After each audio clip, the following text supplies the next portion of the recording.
Ladies and gentlemen, as promised, we have a special guest. They come right here from Stores, correct? I'm from Stores. You're from Stores. Yeah, one of us is. One of us. They're called Mansfield. Mansfield. Yeah, same thing. Yeah. Erratic behavior comedy. That's what you call yourselves. That's correct. Very nice. And you contacted me. There's Ryan, Tanner, and Gerard. Jared, but you can call me Gerard if you want I'm to. sorry. Gerard. You have the Gerard Butler look going on. Well, Could be that for Halloween. no, you could call me Gerard. It's okay. It's okay. So how long have you guys been together? As a troupe, As a troupe. like 6 weeks. Really? So Yeah. this is new. This is pretty new, yeah. And how long have you're very interested in comedy, I take it. Oh yeah, absolutely. And Definitely. how long have you been doing comedy? Well, we just started doing stand-up comedy. Mm-hmm. What, 3 weeks ago? Probably 4 for me. Yeah, a 4. long time. Yeah, he's got a week on me. Oh, Yeah. wow. This guy over here, though. Yes. When I lived in Miami, Florida, Uh-huh. and then I moved to Connecticut. Not a very smart move. I'm sure. No, bad. The money tree they said was in Connecticut. Yeah, they chopped it down recently. Yes, they did. I actually did stand up going back to when I was 19, 20, off and on over the years, performing at some of the open mic nights, a couple comedy clubs. So I probably have the most experience, but I'm trying to get back in it, just like riding a bike. You know, you just got to keep doing it, and if you stop, you got to do it all over again. So. And how did all three of you meet? Tanner is a mutual friend. Mutual friend of Yeah. both. And so then Tanner's like, come on, guys, let's do this. Yeah, pretty much. I said I got 2 guys here that were just in their own right funny, and I'm like, I've got an idea. And they both said yes. I was just been crazy ever since. I like the title. Now, how'd you come up with the title? I like that. We brainstormed forever on Yes. the title. I mean, we literally came up with easily 40 names At for least. the troupe. Yeah. At least 40 names. And I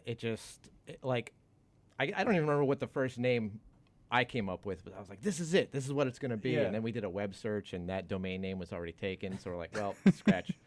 That's done with. Problem. And then we pitched names to each other for like a week straight, and then we narrowed it down to like the top 5 personal favorites, and anything that overlapped made the final cut, and we just decided on erratic behavior because I like that. it suits Yeah. us. I mean, It's very suiting, very nice. It's very catchy. Very Yeah. catchy. Now, what are you guys now for a living? Do you have a full-time job, or is this it?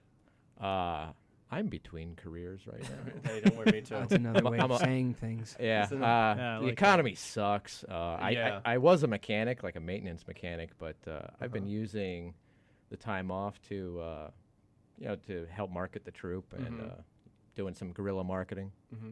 Now, do you guys have any influences? Like, there's other troops like Upright Citizens Brigade and Right. a lot of them who go to SNL, the Groundlings, I believe, and all that. Right. Are you have any influences, or are you trying to be more, just be yourself, a little different? Like, what's the type of comedy you're specialized? That's a good question. Yeah. I mean, You might want to know before you start. I was always a huge fan of Kids in the Hall. Oh, yes. I think I cried the day they stopped showing it on Yes. Comedy Central. Yeah. They were awesome. I really like The Whitest Kids You Know. Although lately they've been kind of hit or miss with me. There's some stuff that I just like, well, that wasn't really that funny. It wasn't Yeah. that good. But Yeah, and I myself, I do like older Saturday Night Live. Haven't Yeah. been Yep. much of a Yes, fan as of definitely. late. Yep. And I think one of the things that we're trying to do is basically, there's a lot of sketch comedy out there where they're trying to get to a joke. And our material, we try to have it so that the whole thing is a joke. I mean, you're laughing from start to finish. It's not like you're waiting for the punchline. Yeah. It's constantly slapping you in the face, It's as if anyone unexpected. can. Exactly. If anyone can see the hand motion. And I think, They can. The listeners have good eyes. Yeah, yes, definitely. even the blind ones. sweet. I think with us, we just, we joke around with ourselves, and if we're laughing at what we're doing, then we know other people are going to laugh. And I think we've looked at other, troops that have come over, and we just want to be totally different than all of them. Totally out of left field. That goes with our name, erratic Yeah. behavior. You never know what you're going to expect from us. You may think we're going this way. If you could see that on the radio, I'm pointing to the He's pointing to the left, right quadrant, right angle, 90 degrees. Perfect. Yes, excellent. Was that good? That was awesome. Well, I went to community college. So You're still a step ahead of me. yeah, I appreciate it. Right. But we just try to be different, and we're just we just come up with all these different weird things, and we just want to put it in front of people so they could just laugh and enjoy themselves. You know. And Now, have you have any like skits, or there's just a lot of improv, or do you like find stuff through the improv? Yeah. We have so much material right now, and the biggest problem we have is finding the time to record it. You know, because we all got our own thing going on. Yeah. And I mean, we have brainstorming sessions where we'll just go for hours. just improvising. And we have such a great group dynamic. You know, I'll say something not even intending for it to be funny, and one of these two will just be like, "There's a skit." And I'm like, "What?" And they explain it to me, and I'm like, "Oh my god, I am a comic genius." A Chevy Chase. Yes. That hasn't aged. He aged pretty badly, huh? He's Yes, the he muse. What's that show he's on? Yeah. Community. Yeah. Community. Yeah, Nick was saying, God, I haven't seen it. Is it good? Have you guys? I Haven't seen it. haven't seen it? He haven't just seen looks it. really old. He I has. mean to see it because Joel McHale's on there, He's funny and from he the is soup. great on the soup. Yeah. Is he still on the soup? He is still on the Okay, soup. good. Now, do you guys? Who are your influences? You said, would you say Chevy Chase or? I'm not sure that I really have any one influence.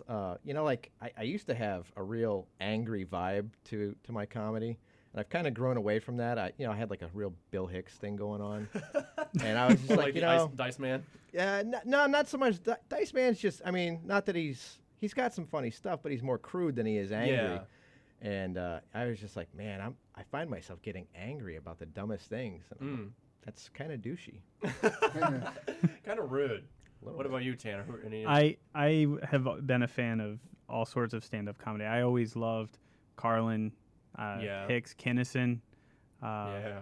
It's pretty much anything, and I just anytime they had, they could get a little political at times, but it was there was kind of a curve, like most people, like Kinnison, for example, it was like he was like really crude, but then he got to this point right before he bit it that it's like, hey, wow, I can be funny, witty, and intelligent. Yeah. And so I'm gonna wrap my car around a telephone pole. It was a Corvette, though, Yes. wasn't it? At least it was a nice My car. influences, go back to Richard Pryor, Yes. Robin Williams. Watched them as a kid. Eddie HBO. Murphy. Oh, Delirious! I watched when I was 12 years old. That's a good movie. Oh, it's hilarious. And I was 12, so this little 12-year-old white kid, Jewish kid, listening to Delirious. The That's a album. bad thing to put in front of me. At 12 years old. Were you in Miami? I was in Miami. How was Miami? Miami is hot, Literally. literally, And Very- figuratively. very hot, humid. Swampy. Let's just say Moist. there's a difference between Connecticut and Miami people. Miami people are crazy because it's so hot. The crazy, like They're David ju- Roth's literally album, crazy, from the heat. laid back. They're so laid back, but they're crazy. Here, everyone's just a little bit scary because it's so cold. Yeah. and And kind of, hibernation. are they more, have you noticed, were they more welcoming in Florida? No, we're rude. We're very rude. Especially Miami. We're not to very be mean. rude. It was a big culture shock when I moved to Connecticut, and everyone was so nice to me, saying hello. Really? Yes, usually people, just look at me, and just do something rude to me, like more. There are exceptions, of course. The first time I met him, I flipped him off. Oh yeah, So when I you get met Jerry, that a like, lot. screw that guy. I get that a lot. No. I get that a lot. No, actually, I we get that a lot. hit it. You We hit it off well. pretty well. Very good. No, I'm just finding out about this. I thought you were Cuban this whole time. Well, I have to have. I have. Well, that's how I met. That's how I met the wife. Because I have to make sure You I have have the Cuban Cuban- look. I have Cuban to have that. My wife is South American. oh, nice. Yeah, she's from Peru. Very nice. Yep. I didn't take any money for the marriage at all.